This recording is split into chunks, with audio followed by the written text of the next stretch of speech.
Welcome to Ignite to Impact, a weekly podcast that explores what it takes to make your community, our nation, and the world a better place. You've tuned in to be inspired and enlightened as we pull back the curtain and dive into intimate and energetic conversations with achievers and doers. We are talking with leaders who are in the trenches making phenomenal changes through business, nonprofits, education, and the arts. Our goal? To encourage, motivate, and challenge you to go to the next level in leadership. Now, here's your host, Master Leadership Strategist, Dr. Geneva Williams. So, let's ignite to impact.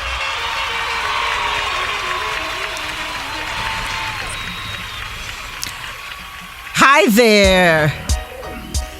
This is Dr. Geneva, and welcome once again to Ignite to Impact. You know, that place where we have conversations about making the world a better place. So each week, we bring inspiring stories, people from all walks of life, entrepreneurs, teachers, nonprofit executives, artists, just everyday folk who unleash their leadership, solving problems in their community, creating change and leaving impact wherever they might travel, whether they're fighting hunger, finding ways to end homelessness, helping children learn to read, working to eliminate poverty.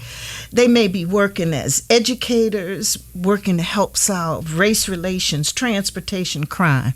Well, we travel around the country learning what real leaders do day to day, how they ignite collaboration, how they just turn bad situations around and still stay excited about their own journey in leadership.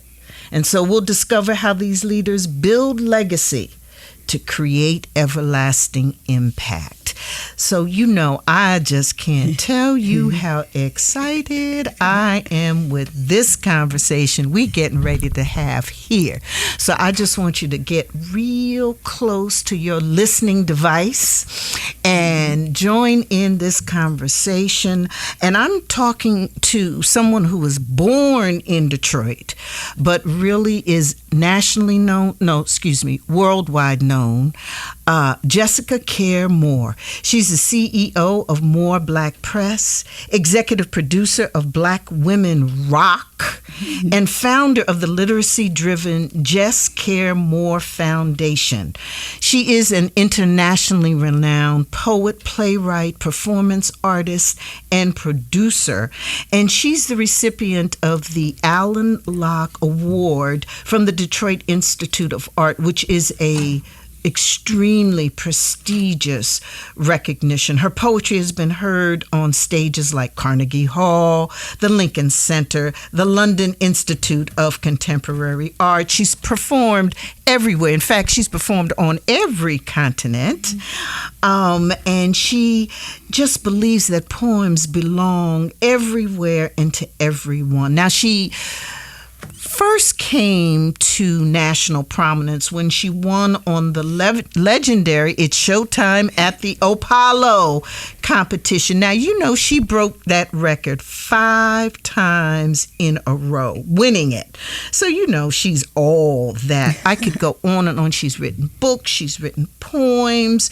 She has just done her thing and constantly contributing to the world of arts and culture and young people and just inspiring everyone. And we're just so delighted she's one of Detroit's gems, but really the world's gems. Jessica Care Moore, thank you for being here. Welcome. Wow, thank you. What an introduction. Hey, it's all you. Thank you. All you. Thank you for being here, taking the time. Tell us about what you've been doing.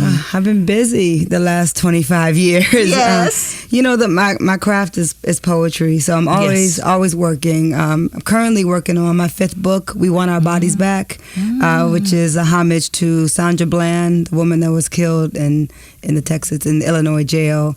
And so it's for Sandra Bland. It's for women, and so it's a piece about our bodies, you know, and how our bodies under police custody, what happens to women's bodies, how our bodies are politicized. And, my work has grown a lot, since Showtime at the Apollo. Yes. I was just a baby on that show. And it's deep. I did that poem, Black Statue of Liberty and Black Girl Juice. Those are poems I wrote when I was just around 20 years old in Detroit, and hadn't seen much of the world. And I had lived in New York. I was living in Brooklyn for 5 months when someone said, your poems are strong. You should go to the Apollo with them. And I was like, all right. And whatever, because being from Detroit, I came from a place that has a really rich literary tradition in Broadside Press, and, Hakeem Adabuti is here, and Naomi Long Magic, who's our poet laureate, when I was just a little girl, was mentoring me, and I used to go to those Broadside workshops. So we had a rich literary history here, but there weren't a lot of places for poets to read poetry necessarily, not when I was coming up. And so I moved to Brooklyn. There's just no place I was scared of, because in Detroit I performed everywhere, hair shows, liquor stores, like gas stations, movie theaters. I really didn't care. Like, somebody said, you want to hear a poem, I'd just be doing them. And because there weren't any trendy cafes and things like there are a lot more now. And so the Apollo was just another stage in front of some of my people. So I wasn't afraid of my people on 125th Street. So it was just like being in Detroit. And it's been a blessing to have been able to make a living out of something I love, that is my passion, that I would do for free, that I have done for free, that I have done for thousands of dollars. I have to pay my bills, and so I can't do it for free like I used to. But I waited. I was a trained journalist. I used to write the news here in Detroit. Actually, I used to write the 10 o'clock news when it existed. Oh, really? Yeah, I was a young journalist, and I thought that I wanted to do political journalism, do documentary film, and so when I found a way, I didn't think I could make a living as a poet, because people don't tell you can do that. It's not the thing. They say, oh yeah, be a poet. They're going to be broke, right? It's just not in my spirit to be broke, and so I had to figure out a way to make it something I can make a living with. And so I'm blessed, working on book 5, More Black Press. I started in 1997. I was still very young, in my early 20s, and started More Black Press, became an institution builder very, very young, and started publishing the other poets. So Saul Williams, who's a very famous poet, one of my peers, I published his first book, The Seventh Octave, in 97, and I published Danny Simmons' book, I Dream My People Were Calling, but I couldn't find my way home. Danny Simmons, who's Russell Simmons and Reverend Ron's brother, who's a good friend of mine, who started HBO's Def Poetry Jam, and so I published his first book of poetry and paintings, and I became like this poet that understood business in New York City, because I'm not in New York. There are a lot of people that can read poems, but not everybody understood the importance. It's not that I understood the business of it. I understood the importance of the institution of a book, and that if I wanted my books to have a legacy, and my slogan for More Black Press was, representing legacy since 1971, right, which is the year of my birth. And so always just knowing that this is about what's going to be here when I'm gone. When am I giving to my sons? It was never about just me, and I think that's why I'm still here, because if it would have just been about me, I would have just signed a record label deal. I got Sony, Electro after the Apollo. I had Chuck Sutton was my manager. I could have signed with a few labels, and I turned them down because the contracts weren't good. They wanted to take half my publishing, and just being a writer, I was like, half of something you didn't write? Nah, you can't have that. And so early I had enough sense in me. My daddy raised me right, to not just be running after fame. I had no interest in being famous. I just wanted to be able to do what I love for the rest of my life. And so longevity was much more what I was about than I was about a quick record deal or getting famous. It's still not very interesting to me. And so I'm blessed that I am a working artist, and it hasn't been easy. There have been ups and downs. So I want to hear about that journey. Yeah.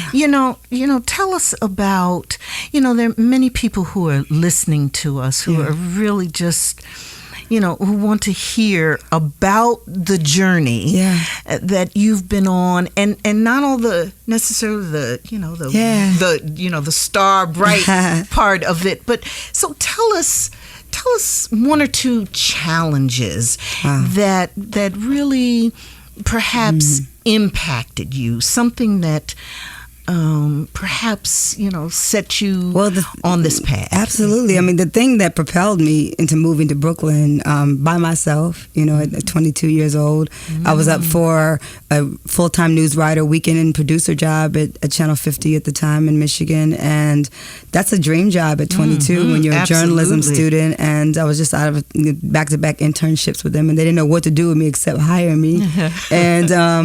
And so I went to Brooklyn because my daddy died in 1994, and there hasn't been an obstacle bigger than that one that's happened to me. Anything that's happened to me, I was like, nothing can hurt worse than losing my daddy, because he was everything. Like, my daddy was God. And so my daddy died, but instead of just cowering, I got more powerful after that moment, and first of all, my daddy wouldn't let me go to Brooklyn if he was alive. Yeah, I couldn't have gone. My mother couldn't stop me. My daddy would be like, you ain't going there. Right.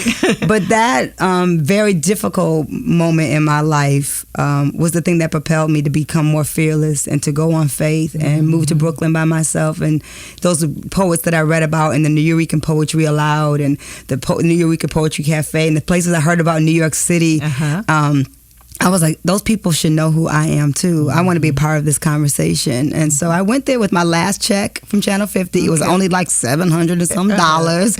And I went and got a share, which is something in Detroit. We didn't know nothing about living with a stranger. Moved in with a Jamaican sister named Patricia on White Skimmerhorn and began my life in New York City. And that's been, there's been lots of ups and downs because financially, it's not the quick fix, right? So I went in, I did what I knew how to do. I got a job at a newspaper, Daily Challenge, a black newspaper, and started doing what I knew how to do, which is to be a journalist. And as things started going with the poetry and people started recognizing my voice, and I was a little different. Like in New York City, I was very Alabama. Didn't realize how country I was. And I was like, oh, I'm country. Okay, that's that. And I talked really fast, and my poems went real fast, and so I used that difference to make my journey what it was going to become. But I've really been trying to keep up. I feel like some of life is just destined because people they ask you like, what's the roadmap, Jessica? Like, how did you figure out how to make poetry, food for the table and a house and a car and raise children on poems? And it's because I decided that that's what it was going to be. It wasn't because this was not the easier way. I could have just really taken an easier corporate kind of job, and I would have maybe been an anchor one day if I had decided I would actually break down and straighten my hair, which I didn't want to do, And so I really wanted to have my autonomy. I wanted to have I believe in editors, but I wanted to have my voice be my voice and not someone else tell me what to write. And so I stuck with that, and because of that, my life still is not, it's not for everybody, right? It's not. I remember a sister, I was in Kansas City I had done a performance with Roy Ayers, and it was a really big concert at the American Jazz Museum. I did a talk afterwards, and this woman's a mother. She said, well, I chose not to pursue poetry because I had a daughter to take care of, and it didn't seem like the responsible thing to do. And I said, well, I chose poetry so I can raise my children free.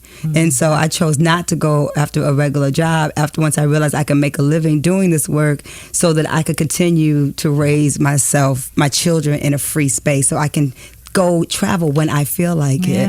Because kids, he's like, I'm rich, like being, and I always tell my son, my son King, God bless him, he's such a beautiful child, like just rich has nothing to do with money, and I was like, mommy's rich because mommy can take you can come to Shanghai with mommy, and, I can show you the world, and and mommy gets to write what she wants to write, what she cares about, and so, that was just in my spirit. But my daddy was through own times trucking. I was raised by a man that laid cement and had his own truck company his whole life. I never saw my daddy work for anybody. And I'm just his child. Yes, a beautiful child. And that story had so many leadership lessons. The move to Brooklyn, the risk. Yes, the risk. Leaders have to be willing to take risk. The doing what you do best.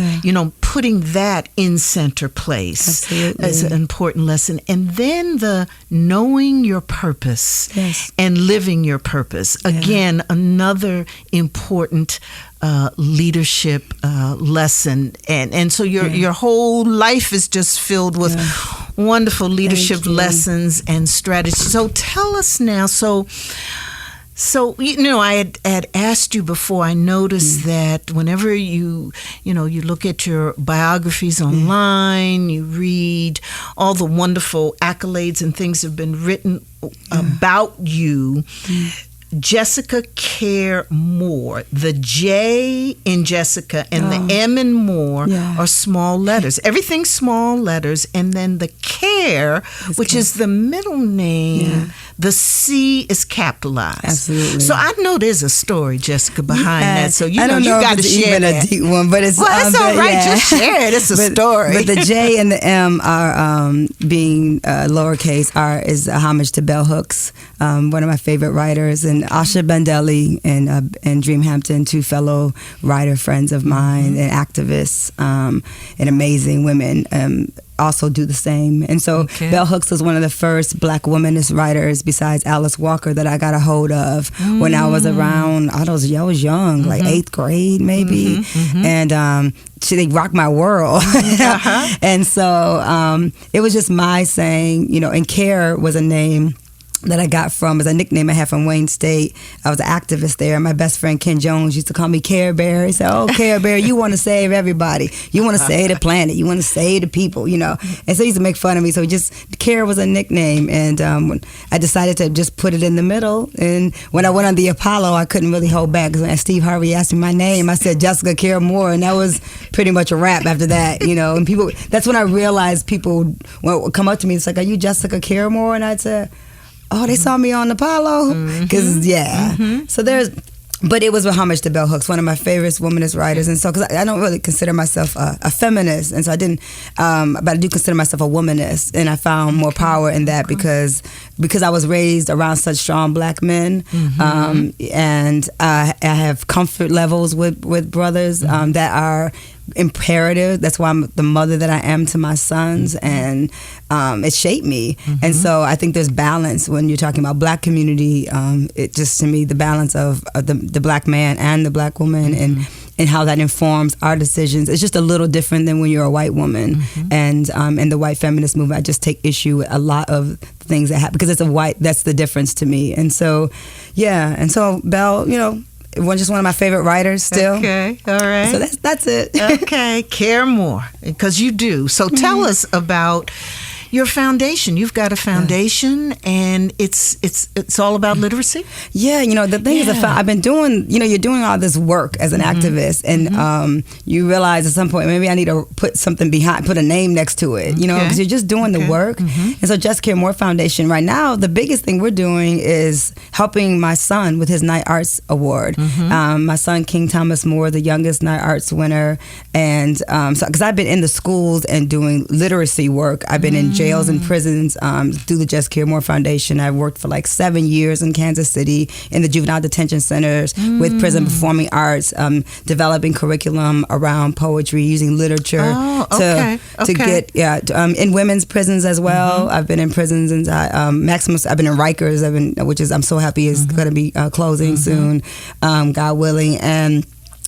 So inside jails and prisons, and just showing, because poetry saved my life in so many ways, and like other things did too, like sports, saved me, helped me, informed me, shaped me, all of those things. And so I know how powerful poems can be, and people look at poetry, it's just like, oh, it's just a poem, but it's no such thing as just a poem. Like, if not for Ntozake Shange and Sonia Sanchez, or Lucille Clifton or Jane Cortez, I wouldn't exist. And so I know being in front of these young people now and showing them that you have this thing that you can do called poetry, and that people have been writing about you. And I went to juvenile when I was in Kansas City. I looked at all these young brothers with locks. They look like children of cultural revolutionaries, and I'm like, do you know why you got locks in your hair? Do you know where this comes from? So I'm in there teaching hip hop. They don't even know, they didn't know who Mos Def or Common. I'm teaching my friends. I'm teaching Dead Prez, and introducing them to a lot of more conscious rappers and artists artists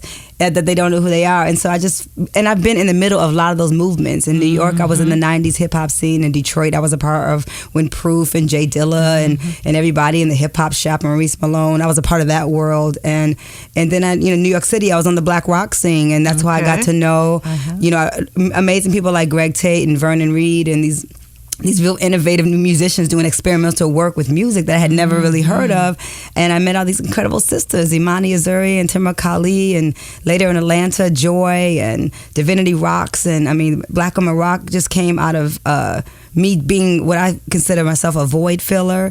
And so I was producing for the National Black Arts Festival, and I said, y'all need to bring something different to this festival, like some edge on it. I know these sisters who are rocking and rolling in New York City. Let's do this thing called Black Women. Let's make Black Women Rock happen. And so they gave me the budget and the wherewithal and the creative license to do this thing. And so that's how Black Women Rock came about. And so the Just Care More Foundation, literacy, but being literate in all ways, so understanding that rock and roll belongs to Black women, that it's our blues sped up, that this is our story and our music. It doesn't belong to white boys with ponytails, and and it belongs to them too, right? And if they do it well, we've all listened to that. I love Led Zeppelin, I love the Rolling Stones, but you ask them who their influences are, and so I wanted to create I have built an institution around supporting Black women who play this music, who live this music, and don't get supported often by urban radio. Our own people not playing their music. And so not just, and so that's the issue. Like, we have to become educated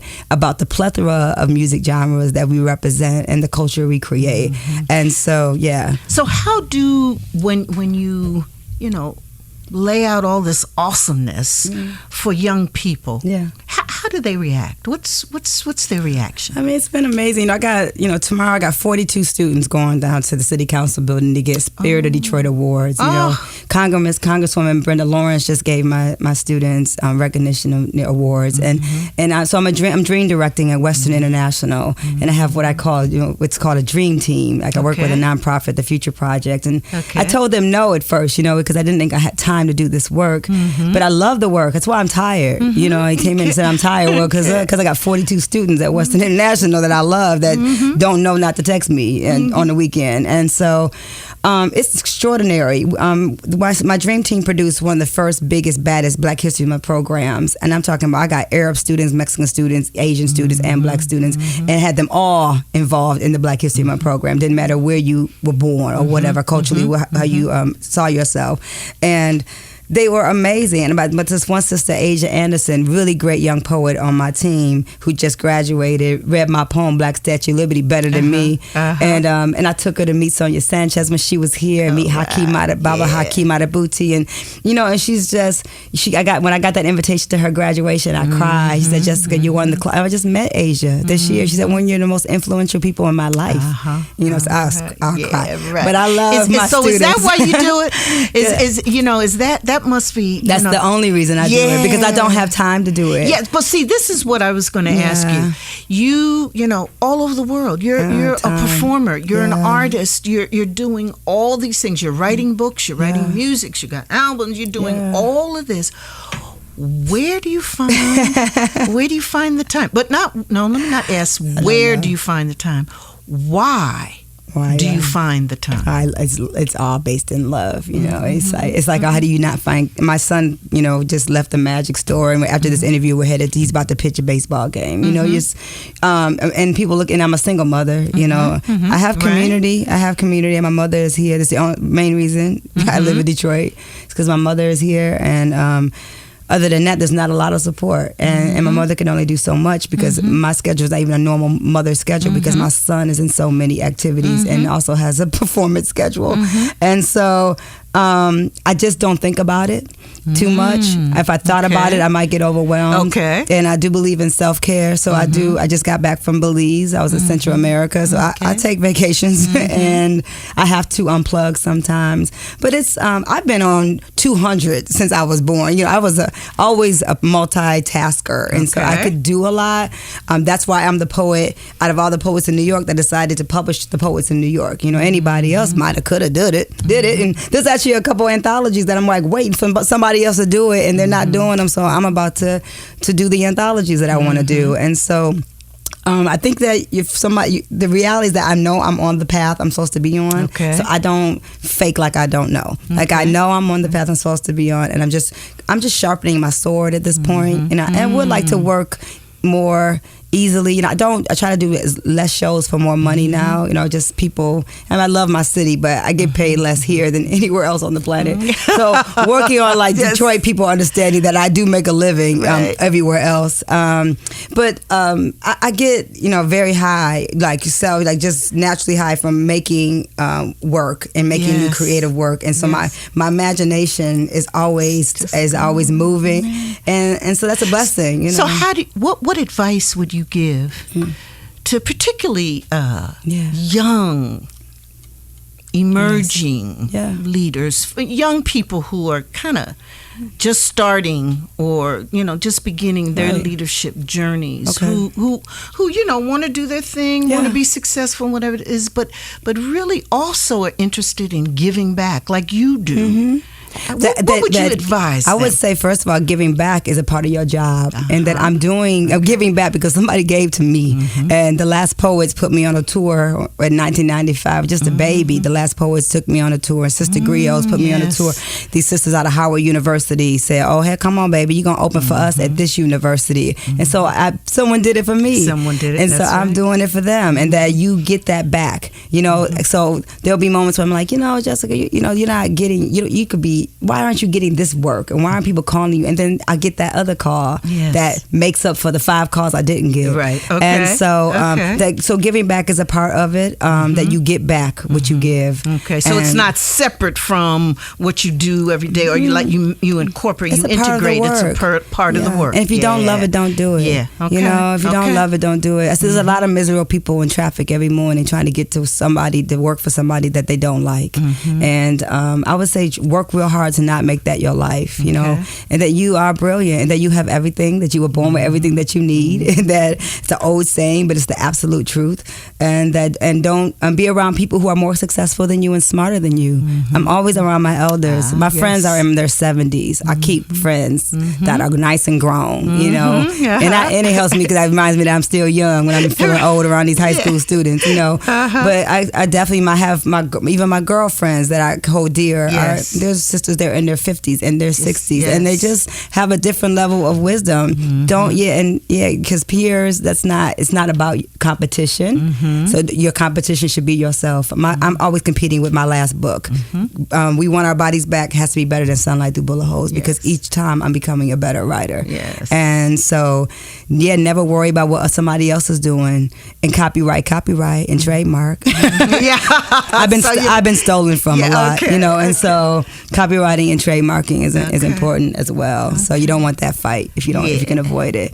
Well, I can't let you leave here as we're wrapping down. I mean, you got to leave us with some words, because those words. It's the words. It's about the words, isn't it, Jessica? It is about the words. It's about the words, and then how you put them, how they flow. So you're going to do that flow for us now, aren't you? I am. Yes. Right. This one is featured in the new Smithsonian Museum of African American History in Washington, the new D.C. one in Washington, Absolutely. D.C. Now, when you say featured, what do you mean? I'm saying on the 4th floor, I'm on a big old screen. No, you're not. Right after President Obama does a mic drop. Yeah, I'm there. Detroit is in the house. Oh, Jessica, congratulations. I'm there. Thank you. Please. So this is featured. Yeah, You Want Poems. It's a video that they asked me permission to use. That's there. And so this is a part of Give it to us, girl. When you are a woman, when you are brown, when you are brave, when you walk over glass like water, when you know your eyes are borrowed like time, when you peel off your skin for the very first time. Fear is never in style in the Mecca of the blue. Fear never lives in the gut of the new. You want poems, and I just want to build my home. You want poems, and I just want love in my hands. You want poems, and I'm not interested in fans. You love me inside my magic, and I just want you to see you already had it. Is it telling when someone asks? It's the way he holds the glass, licks the surface, examines without touching. It's the way our energy takes over rooms. It is the subtle conversation. It is the freedom of emancipated language. It is words scribbled inside my skin. It's the curve of the line, the beauty of the lies, stories passed down through generations of pain and pride, ocean and tide. Water remembers, water returns. African mermaids blending with dark sand. It is the danger of the dance, the upright heart of the bass, the dice roll drum, the cymbal tease, the last laugh, the addiction to this moment. Where else do I put it? Don't know where to put it. Place it, bury it deep in my chest, back of my throat. Where should I hide it on this stage? Should I give it to you? Here is my honesty, my work undressed, legs stretched across piano, traded like cattle, raped like animal, left for dead, sucked dry for inspiration, in love with the idea of living long enough to simply write about it, push it out my body and watch my son slowly grow into it. You said you wanted a poem. Now what you gonna do with it? Huh? Whitney, Etta, Abby, Billy, Nina, Phyllis, how much time you got? I'm a body of clocks. I'm a master of mics. I'm a metaphor for survival. I'm the gold they use to build their churches. A beautiful idea to flirt with, but who should I marry? The moonlight, the sunrise, the white dove, a wolf, an eastern wind, this music of prayer. How many babies we gonna make inside a song? Which revolution, which nation shall we rule? The island of the spirit world, the beauty of the believers, the carpenters, the men who build the dream and place you on the front line of their planet. One day, the stars will line up between breath and ink and voice, between reality and choice. It is the danger of the dance, the upright bass of the heart, the dice roll drum, the cymbal tease, the last laugh, the addiction to this moment.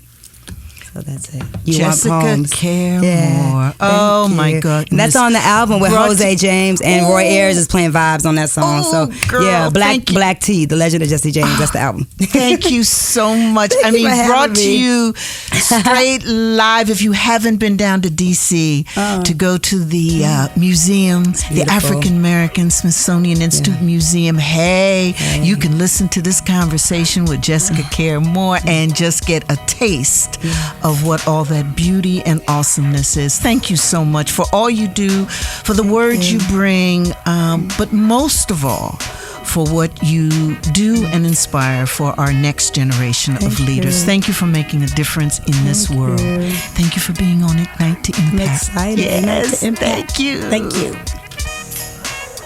You've been listening to Ignite to Impact. Your host is Dr. Geneva Williams, an award-winning executive, facilitator, and master leadership strategist. Dr. Geneva is dedicated to inspiring others to get their leadership on and equipping the next generation with leadership tools and tips to help make the world a better place. Sign up to download Dr. Geneva's mini ebook on leadership. Get the show notes, links, and other resources at drgenevaspeaks.com. That's drgenevaspeaks.com. Thanks for listening. Please share the podcast to those in your community via Facebook, Twitter, LinkedIn, or Google+, and leave us a 5-star review in iTunes. When you do that, it helps others find the podcast easier. Send your questions or comments to info@drgenevaspeaks.com.